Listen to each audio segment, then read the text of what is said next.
आलमारी का भूत। धनबाद शहर में किराए के मकान में स्थायी हुए विलास पेशे से शिक्षक है। विलास स्कूल में काफी लोकप्रिय टीचर है। स्कूल में पढ़ाने के बाद वह बच्चों को अपने घर पर ट्यूशन भी पढ़ाते हैं।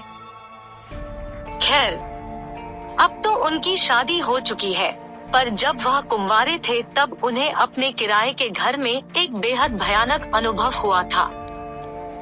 एक शाम जब वह अपनी आराम कुर्सी पर बैठकर सुस्ता रहे थे, तभी अचानक उनकी अलमारी का दरवाजा अपने आप धड़ाम से खुल गया। इस आवाज से वह चौंक गए। उन्हें काफी डर महसूस हुआ, चूँकि उस शाम वहाँ कोई हवा नहीं चल रही थी और घर पर तो वह अकेले ही रहते थे। वह उठकर अलमारी का दरवाजा फिर से बंद कर कुर्सी की ओर जाने लगे। तभी उन्हें महसूस हुआ कि किसी ने उनका नाम पुकारा और वह आवाज उस अलमारी के अंदर से आ रही थी। इस भयानक घटना से विलास बुरी तरह डर गए। उन्हें वहीं खड़े खड़े पसीने आने लगे और वह बुरी तरह कांपने लगे। डरते डरते उन्होंने पीछे मुड़कर देखा तो अलमारी का दरवाजा धीरे धीरे हिल रहा था, जैसे कि अंदर से उसे कोई धक्का दे रहा हो। खौफ के मारे कांपते हुए विलास थोड़ी देर वह अजीब नजारा देखते रहे। तभी अचानक अलमारी से गाढ़ा काला धुआं बाहर आने लगा। यह सब पारलौकिक घटनाएं देखकर विलास की चीख निकल गई। विलास दौड़कर घर के बाहर आ गए और सारी बातें अपने पड़ोसियों को बताने लगे।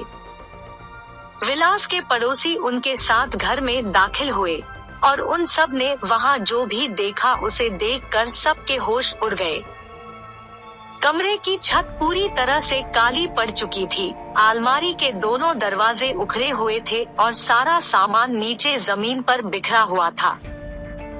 लोग कुछ समझ पाते इससे पहले ही वहाँ रखी अलमारी धड़ाम से जमीन पर आ गिरी। विलास के साथ साथ अब सभी लोग इस बुरा अनुभव से घबरा गए और बाहर की तरफ भागे। कुछ लोगों को भागते भागते एक चीख सुनाई दी, चले जाओ सब। पर किसी ने पीछे मुड़कर देखने की हिम्मत नहीं की। इस खौफनाक अनुभव के कारण विलास बुरी तरह बीमार पड़ गए और कुछ दिन के लिए अपने गांव पर अपने माता पिता के पास लौट गए। जब वो धनबाद वापस लौटे तो कभी उस घर में वापस नहीं गए और किसी और मोहल्ले में रहने लगे।